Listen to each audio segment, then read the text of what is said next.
Quelle position l'État d'Israël adopte-t-il face au séisme politico-religieux qui secoue les pays arabes, et notamment l'Égypte?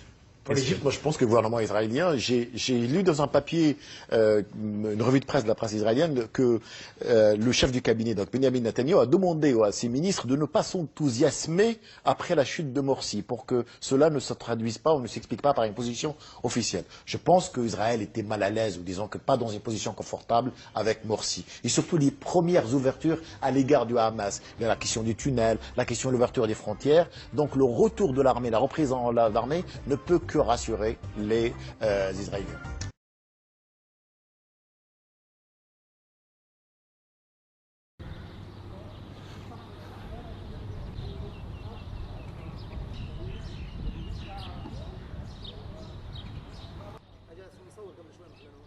L'armée protège qui dans cette question-là? Les intérêts du peuple souverain ou ses propres intérêts? L'armée protège ses propres intérêts, elle n'est pas passée du côté du peuple, elle jauge au jour le jour les rapports de force et elle agit en fonction des rapports de force. Ce serait une très grande illusion de croire que l'armée protège la révolution et surtout pourrait être le vecteur d'expression de sociétés civiles qui se cherchent. Et sur le fond, les Américains ont quand même enseigné dans leurs académies militaires près de 10 000 officiers égyptiens. Donc Sisi fait partie des gens qui ont été dans les académies militaires américaines, ainsi que le chef d'état-major de l'armée égyptienne. Donc les Américains ont toujours du poids en Égypte.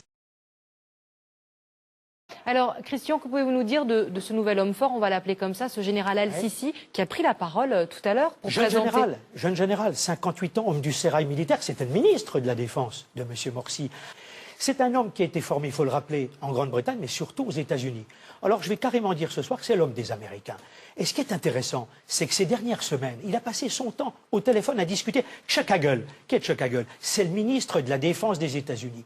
Alors, à travers lui et son action, j'ai envie de dire qu'Obama a voulu se racheter d'avoir lâché peut-être Moubarak un peu trop vite, parce qu'il a réalisé que Morsi et démocratie, c'était pas très compatible. Ça rimait pas forcément. Le principal interlocuteur des Américains en Égypte, c'est l'armée.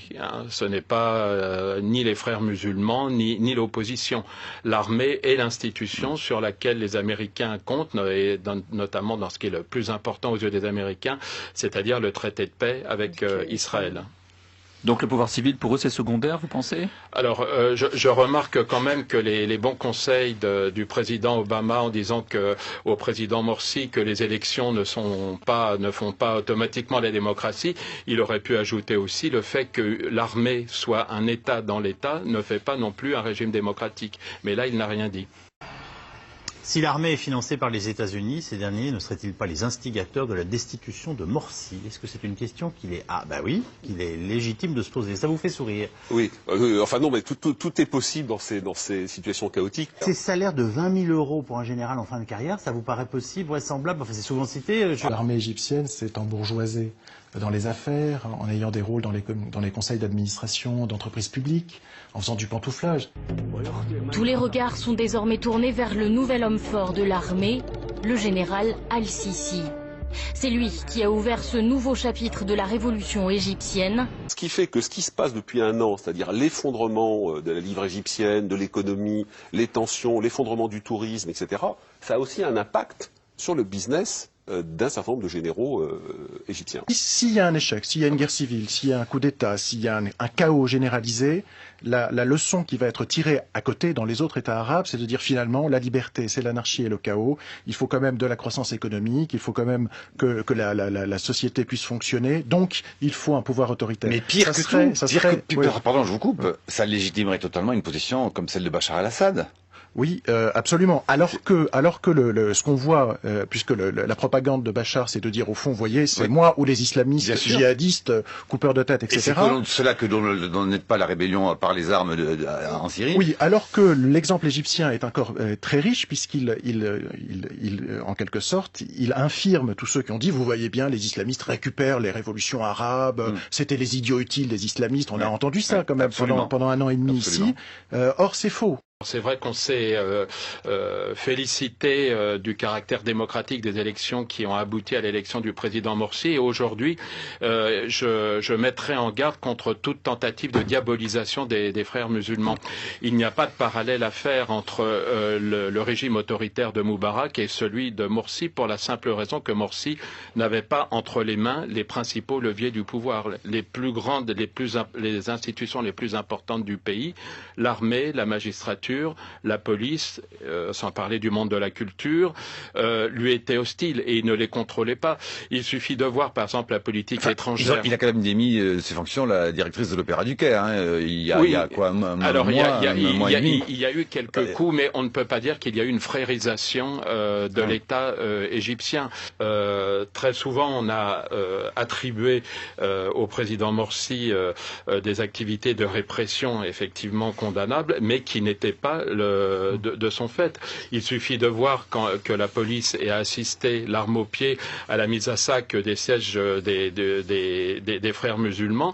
Est-ce qu'il est tout de même bien crédible que l'on dise qu'il y a eu 15 millions, comment on les a, 17 millions de manifestants d'Égyptiens dans les rues, ce qui ferait un cinquième de la population grosso modo? Juste pour dire que, par exemple, le collectif, le mouvement Tamarod a collecté plus de 22 millions de signatures pour une présidentielle anticipée. Il faut savoir que c'est plus que le nombre d'électeurs de Morsi en juin 2012 qui en avait recueilli 13 millions.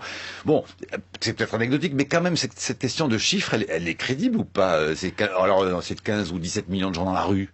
Oui, c'est l'armée qui a d'entrée de jeu annoncé ce chiffre pour évidemment montrer qu'elle prenait les choses en main et que elle protégeait entre guillemets les intérêts des manifestants. Mais évidemment personne n'est dupe et bon, il suffit de se rendre place Tahrir pour voir que cette place, même s'il y a d'immenses avenues qui mènent à la place, ne peut pas accueillir plus de 500 000 personnes. Donc on est certainement très loin des chiffres. Même si on additionne toutes les places des grandes villes égyptiennes, on va pas arriver à 15 millions. Voilà, non. Ça a été une façon de dire pour l'armée, nous sommes le porte-voix, voilà, de tous ceux qui manifestent. Voilà, et que nous les protégerons et que nous redevenons légitimes, au fond, à assurer la souveraineté du pays. Ça fait dans le nouveau lexique politique égyptien depuis 2011, il y a de façon récurrente des manifestations millionnaires. Donc on organise des millions de gens. Donc c'est le discours. Il n'y a pas comme si le million était évidemment le garant de la légitimité et de la popularité du mouvement. C'est très difficile de savoir. Des amis égyptiens m'ont dit, mais si on arrive à évaluer par Google Earth, par des images satellites, etc., on ne le sait pas. Dr Mohamed Morsi, Issa Al-Ayyad, he won 13 million.